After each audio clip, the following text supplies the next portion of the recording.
नमस्कार, स्वागत आहे तुमचं सुषमाज किचनमध्ये। आज आपण मान्सून विशेष सोडा किंवा इनो न वापरता कुरकुरीत भज्यांची दोन प्रकार पाहणार आहोत। पहिला प्रकार आहे तो आहे कांद्याची भजी आणि दुसरा प्रकार आपण पाहणार आहोत ते आहेत कुरकुरीत मूग डाळीची भजी। भजी अगदी थंड झाल्यानंतर पण बराच वेळ छान कुरकुरीत राहतात। या भजी बनवण्यासोबत खूप साऱ्या टिप्स पण दिलेल्या आहेत। कुरकुरीत राहण्यासाठी खूप साऱ्या टिप्स पण आहेत, त्यासाठी रेसिपी शेवटपर्यंत बघा। सर्वात आधी आपण मूग भजी तयार करणार आहोत आणि नंतर कांदा भजी बनवूया। मूग डाळीची भजी बनवण्यासाठी इथे मी एक मोठ्या वाटीभर डाळ पाण्यात एक 2 ते 3 तास किंवा मग अगदी अर्धा तास भिजवली तरी चालते, वेळ नसेल तर भिजून घेतलेली आहे। आता ही डाळ एका चाळणीवरती टाकून पूर्ण त्याचं पाणी काढून घ्यायचे, कोरडी करून घ्यायची डाळ, निथळून घ्यायचं पूर्ण पाणी यातलं। डाळीतलं पूर्ण पाणी आपण निथळून घेतलेलं आहे।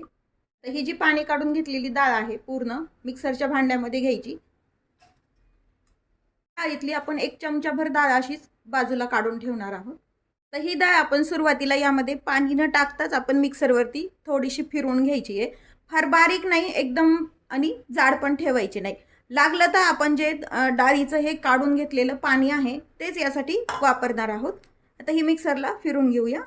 ही डाळ थोडी आपण मिक्सरनं फिरून घेतलेली आहे। आता लागेल तसं आपण यामध्ये हे डाळीचं काढून घेतलेलं पाणी टाकणार आहोत। डाळ मात्र 3 ते 4 पाण्याने धुवून व्यवस्थित भिजून घ्यायची आहे।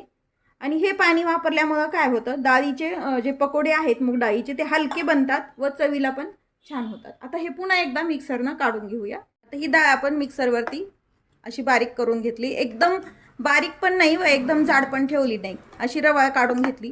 आता ही एका भांड्यामध्ये आपण काढून घ्यायची आहे। तर या डाळीमध्ये आपण सोडा किंवा इनो वापरणार नाही, त्यामुळे काय होतं कधी कधी सोड्यामुळे तेलकट भजी होतात। त्यामुळे हे जे डाळीचं मिश्रण आहे हे छान आपल्याला फेटून घ्यायचे। जसं आपण उडीद वड्याचं मिश्रण फेटून घेतो ना, तसंच हे 5 ते 10 मिनिट एकाच दिशेनं असं फेटून घ्यायचं, म्हणजे काय होतं भजी हलकी बनतात, आतून मऊ व वरतून कुरकुरीत भजी छान तयार होतात। आता हे आपण 5 मिनिट छान फेटून घेऊया। हे डाळीचं मिश्रण या प्रमाणातच पातळ करून घ्यायचे, फार पातळ नाही व फार घट्टही नाही ठेवायचं। घट्ट असल्यावर आपल्याला फेटायला पण त्रास होतो। आता हे 5 मिनिट झालेत आपले फेटून। हे मिश्रण आपलं फेटून झालंय, यामध्ये बाकीचं साहित्य घालूया। चवीपुरतं मीठ टाकून घ्यायचं, अद्रक लसण हिरवी मिरची आणि थोडीशी कोथिंबीर आपण यामध्ये घालून मिक्सरने काढून घेतलेली जाडसर ही भरड आहे ती पण टाकून घ्यायची। थोडीशी हळद अगदी थोडी टाकायची, नाही तर वडे हे काळसर होतात, नाही टाकली तरी चालते। बारीक चिरलेला कांदा टाकून घ्यायचा, 1-2 छोटे कांदे हे बारीक चिरून घेतलेले, चिरलेली कोथिंबीर टाकून घ्यायची।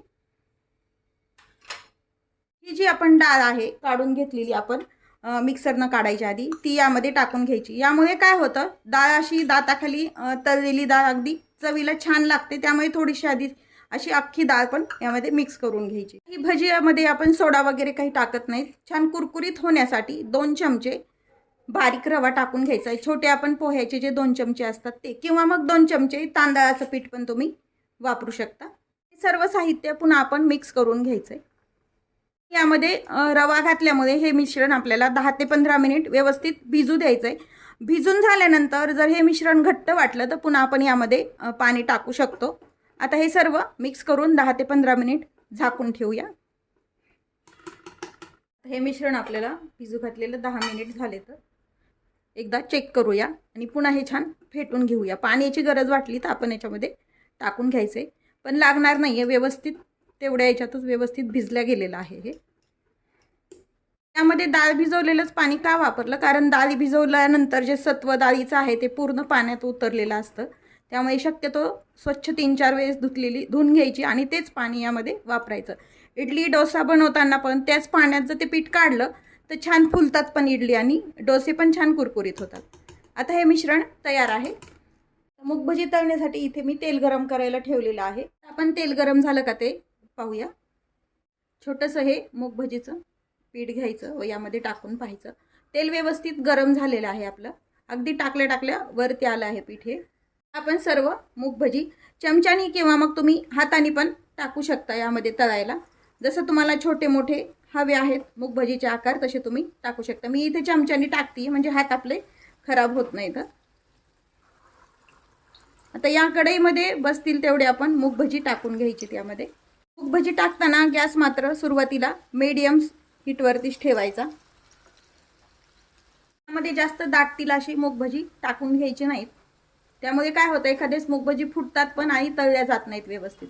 अगदी हे टाकल्यावरती आलेत. आपलं पीठ व्यवस्थित हलकं झालं हे. तरी पण आपण यामध्ये सोडा किंवा इनो काहीही टाकलेले नाही. थोडेसे तळून झाल्यानंतर दुसऱ्या साईडनं आपल्याला हे पलटून घ्यायचे. तर आपण थोडासा गॅस मोठा केला आहे.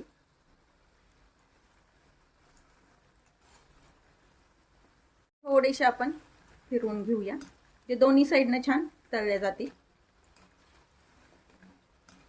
तयार आहेत आपली मान्सून स्पेशल मूग भजी. आता आपण दुसरी रेसिपी पाहूया, कांदा भजी. तुमचं सुषमा. आपण मान्सून विशेष कांद्याची भजी बनवणार आहोत. त्यासाठी मी इथेही मीडियम साईजचे 3 कांदे असे लांब लांब चिरून घेतलेले आहेत. आता हे चिरलेले कांदे आहेत ते असे मोकळे करून घ्यायचे. यामध्ये आपण हे जे भजी बनवणार आहोत, हे यामध्ये सोडा वगैरे काही वापरणार नाही, तरी पण हे अगदी छान कुरकुरीत भजी राहतात. आता हे आपण छान कांदे असे मोकळे करून घेतलेले आहेत. या कांद्यामध्ये आपण थोडंसं मीठ टाकून घ्यायचंय. ही कांदी भजी बनवताना आपण थोडंही पाणी वापरणार नाही आहेत. ह्या कांद्याचं जेवढं पाणी सुटेल त्यातच आपण ही भजी तयार करणार आहोत. आता यामध्ये आपण मीठ टाकून घेतलेलं. मीठ टाकल्यानंतर हे मीठ असं पूर्ण कांद्याला लावून घ्यायचंय, म्हणजे याला छान असं पाणी सुटतं मीठ आणि कांद्याचं मिळून. जे मीठ आहे हे पूर्ण सर्व कांद्याला छान लावून घ्यायचंय, म्हणजे याला छान ओलावा आला पाहिजे कांद्याचं पाणी आणि मिठाचं मिळून. 5 ते 10 मिनिट आपण मीठ आणि कांदे एकत्र करून ठेवून द्यायचे. 5 मिनिट झाले. इथे मीठ लावलेले कांदे पाहूया. अगदी ओलसरपणा येतो छान कांद्याला, पाहू शकता तुम्ही. यामध्ये काही मसाले ॲड करूया. पुरतं लाल तिखट टाकून घ्यायचे, थोडीशी हळद, थोडासा हिंग घ्यायचा, म्हणजे भजी पचायला हलकी होतात. हिंग ऑप्शनल आहे आणि हळद पण ऑप्शनल आहे. टाकायची असेल तर तुम्ही टाकू शकता किंवा मग स्किप पण करू शकता. एक भाजलेला अर्धा चमचा ओवा घ्यायचा आहे, तो यामध्ये टाकून घ्यायचा आहे. भाजलेले अर्धा चमचे जिरं, हे पण हातावरती क्रश करून टाकून घ्यायचे.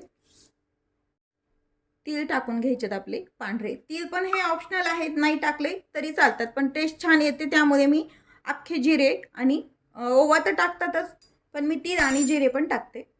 एक चमचाभर तांदळाचं पीठ टाकून घ्यायचे. जसं तुमचे कांद्याचं प्रमाण असेल तसं तुम्ही तांदळाचं पीठ वापरायचे.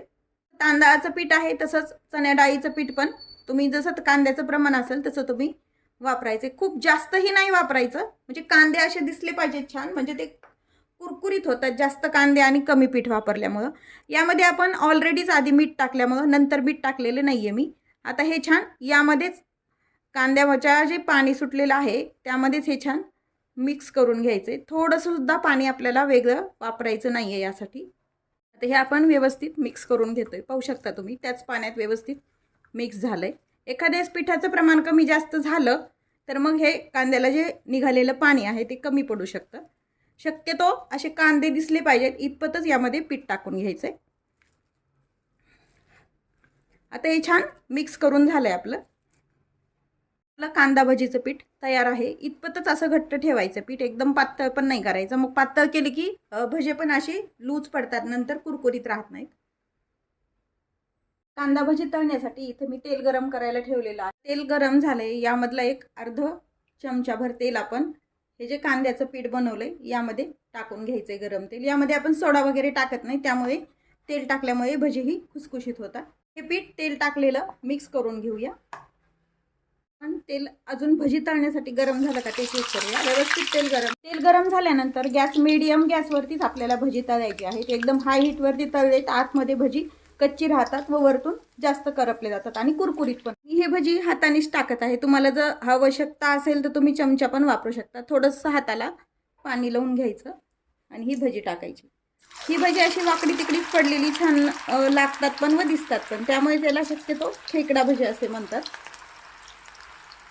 आता हे असेच आपण यामध्ये मावतील तेवढी भजी आपण टाकून घेऊया. गॅस मात्र आपला मीडियम आहे. आता भजी थोडीशी तळून झाल्यानंतर एक साईडनं आपल्याला ही उलटून घ्यायची आहे.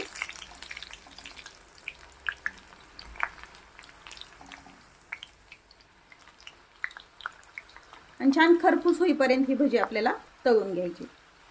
गॅस मात्र मीडियमच ठेवायचा आहे. जी भजी आहेत ती छान तळून झालेली आहेत.